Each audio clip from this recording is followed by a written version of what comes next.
Olá, seja muito bem-vindo. Consulta ao Doutor está no ar. Como eu sempre digo, é um prazer estar na sua companhia. Espero que você tenha vivido aí um excelente final de semana, recarregado as energias para começar essa nova semana com tudo. Consulta ao Doutor, gente, está no ar para falar sobre um tema, é claro, importantíssimo, sobre os cuidados da gestação logo nos primeiros 3 meses. Você sabe como eles são decisivos? Quais são os exames que são importantíssimos para serem feitos? Se você conhece, gente, alguém a quem esse tema possa interessar, não hesite.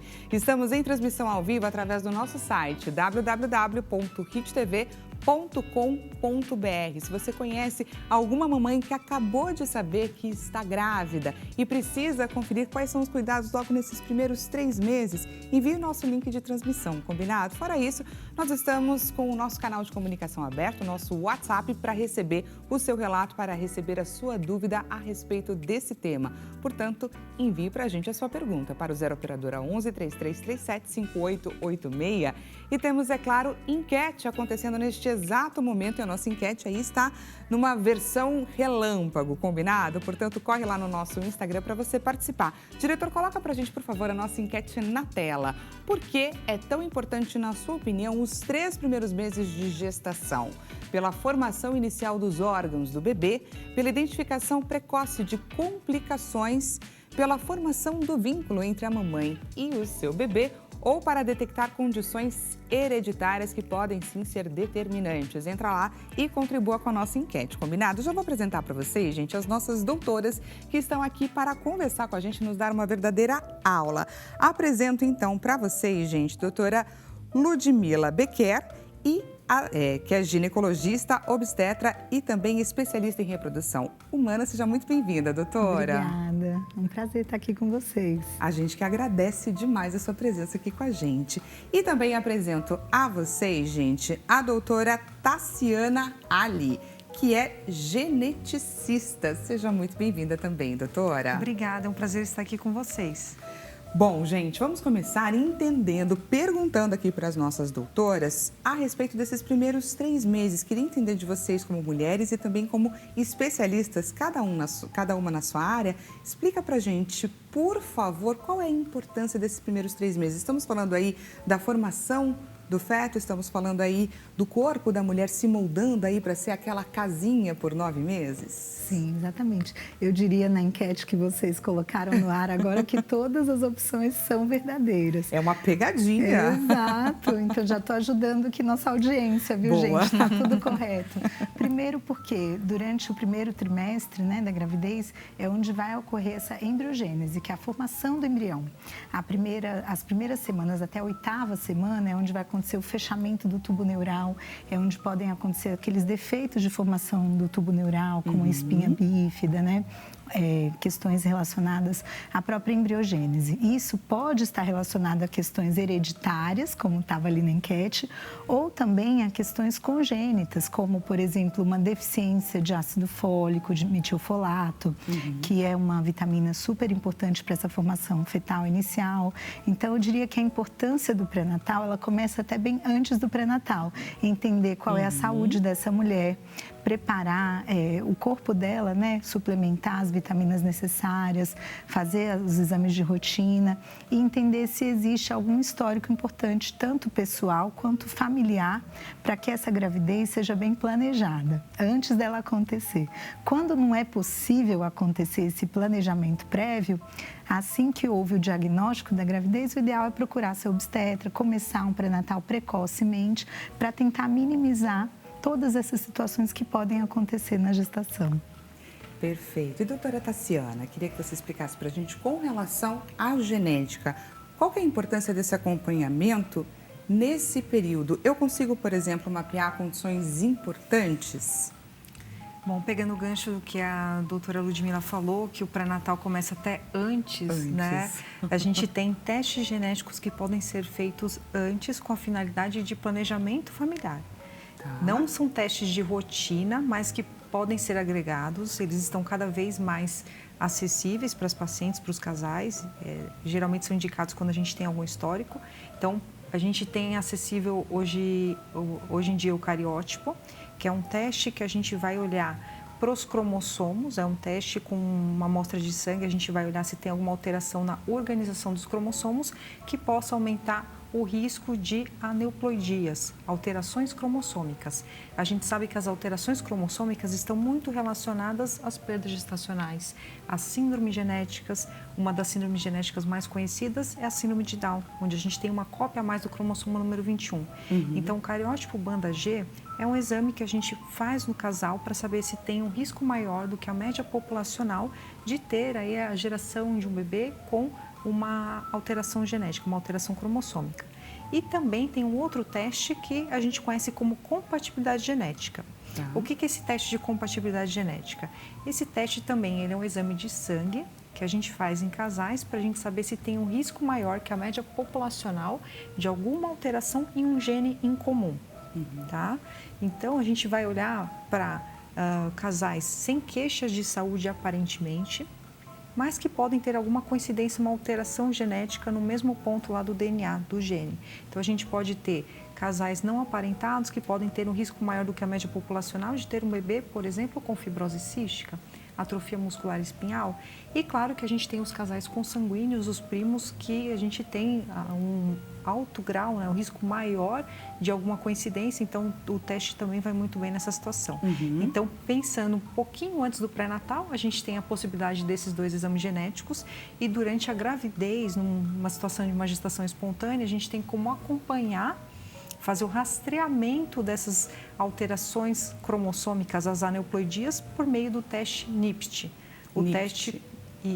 Teste pré-natal não invasivo, que a gente utiliza uma amostra de sangue da mulher, da gestante, a partir de 10 semanas, para a gente detectar o DNA fetal na corrente sanguínea e dizer se tem um risco maior ou menor de algumas síndromes cromossômicas. Perfeito. Ainda voltando aqui um pouquinho para falar sobre a questão do planejamento familiar, queria que você falasse com relação ao medo de papais e mamães de transmitirem alguma doença genética para os seus filhos. É possível interferir, inclusive, neste momento, certo? Correto. A gente tem, atualmente, testes genéticos que a gente pode fazer em embriões.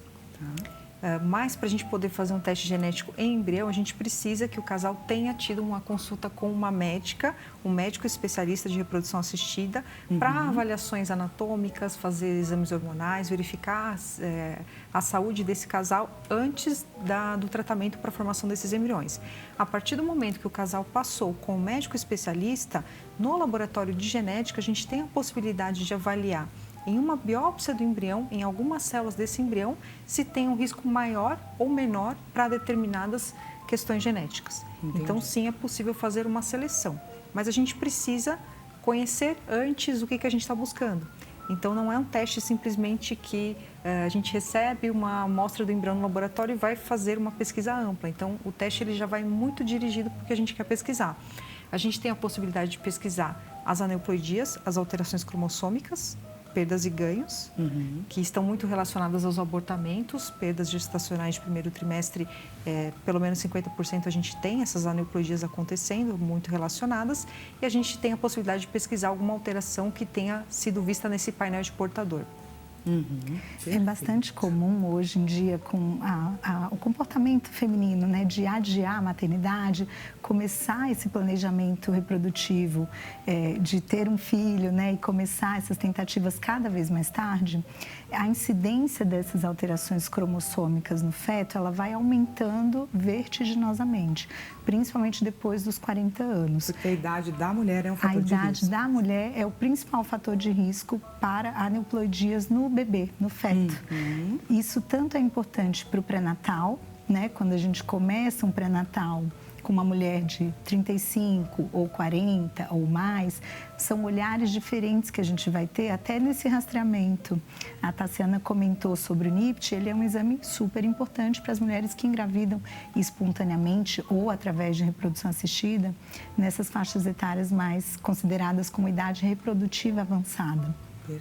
E até no planejamento, porque se aquele casal já pretende postergar a gravidez, é importante a gente oferecer esses testes, falar que eles existem, comentar sobre a importância, porque a gente consegue aumentar a eficiência de uma fertilização in vitro, por exemplo, e reduzir a chance desse casal ter uma perda gestacional. Então, a gente acaba fazendo uma prevenção, né, secundária ali nesse caso. É muito importante, gente, a gente ficar sabendo quais são as opções que a ciência, em sua evolução a cada dia, conseguem trazer para a gente ter como recurso. Porque muitas vezes a gente simplesmente não sabe que eles existem, que todos esses recursos estão à nossa disposição. E agora, então, doutora, falando um pouquinho sobre a importância do pré-natal, explica pra gente quais são os exames que são imprescindíveis, necessários, os que nós temos à disposição, muitas pessoas não sabem, mas também tem a sua relevância. Bom, no primeiro trimestre, né, na primeira consulta de pré-natal, é fundamental que seja feito um ultrassom para acompanhar a evolução do feto, a presença do saco gestacional, do embrião, o tamanho desse embrião, se está compatível com o tempo de amenorreia, que é o tempo de gestação pela data da menstruação, avaliar se do ponto de vista anatômico essa gravidez está sendo bem formada, se não tem nenhum descolamento ovular, nenhum hematoma retrocoriônico. Se ela acontece de fato dentro do útero. Exato, se ela é tópica, né, está dentro do endométrio, dentro do útero, porque podem existir gestações ectópicas que se formam fora do útero. Além disso, os exames de sangue. O que a gente vai ver nesses exames de sangue? Possíveis anemias, infecções, né? Como a gente fala nas sorologias, HIV, sífilis, essas doenças que a mulher pode ter e pode transmitir verticalmente para o feto. Então, as vitaminas, né? Os suplementos, como eu falei, o ácido fólico, por exemplo, hoje em dia a gente suplementa o metilfolato, que é a formativa do ácido fólico, ele deve ser suplementado 3 meses antes da concepção. A importância dele é para a formação do fundamental, para a formação do tubo neural, da espinha, né, medula, cérebro, toda essa parte neurológica. Então, são essas vitaminas que a gente também pode dosar no sangue, ajustar, prescrever esses suplementos e verificar se a gestante tem anemia ou tem alguma deficiência específica. Aparece aqui na tela pra gente, doutora, Olha lá. ultrassom. Quando é feito o primeiro ultrassom? Quando que a mamãe e o papai conseguem ouvir a primeira vez os batimentos cardíacos? Esse ultrassom aí já é mais tardio, Esse ele está com cara de morfológico de segundo trimestre, que é feito via abdominal, né? O primeiro ultrassom, ele é transvaginal, ele é feito entre 6 e 8 semanas, porque na 6ª semana a gente vai ver o embrião. Entre a 6ª e a 7ª semana aparece o batimento cardíaco. E até a 8ª semana é o momento em que tem maior incidência de perdas gestacionais. A gente fala que o primeiro trimestre vai até 12 semanas, mas o índice de perdas, de abortamentos espontâneos, né, por questões cromossômicas, síndromes cromossômicas, aneuploidias, é maior até a 8ª semana. E não só por isso, existem outras questões que podem levar a perdas também, trombofilias, né, questões hereditárias ou adquiridas da mulher. Então, é importante esse acompanhamento bem minucioso no primeiro trimestre, que seja feito esse ultrassom precocemente para avaliar tudo isso que a gente falou.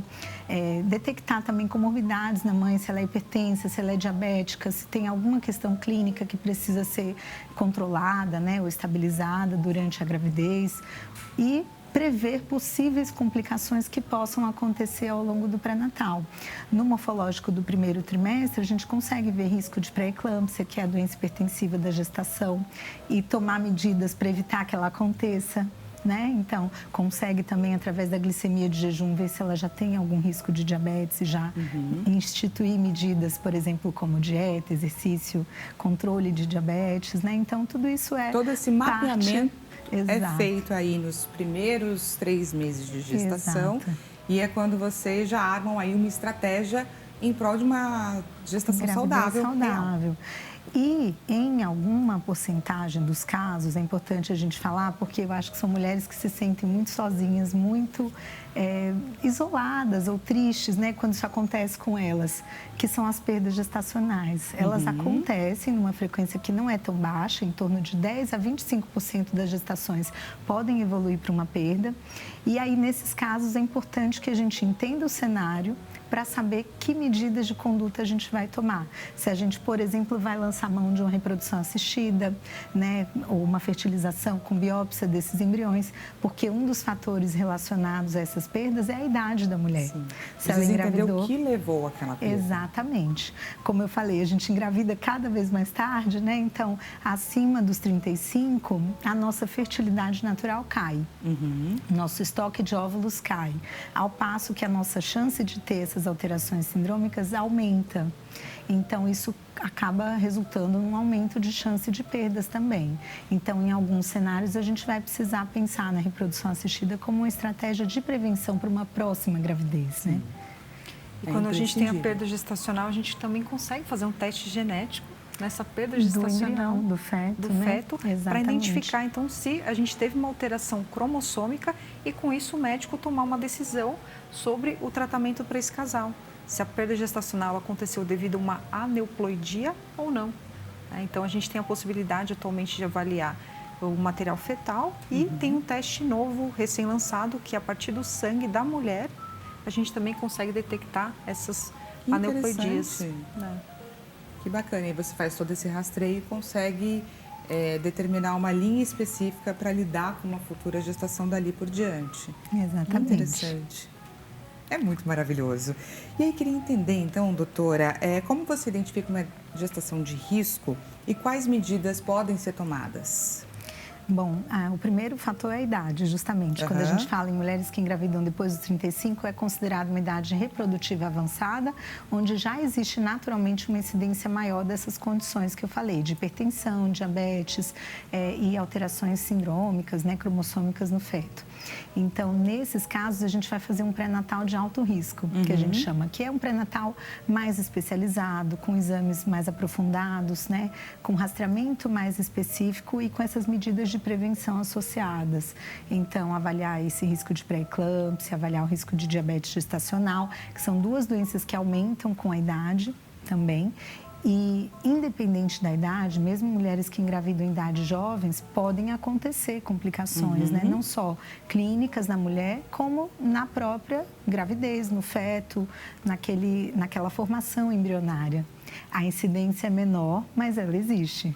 Então, é importante seguir o protocolo, né, do pré-natal de alto risco. Sim.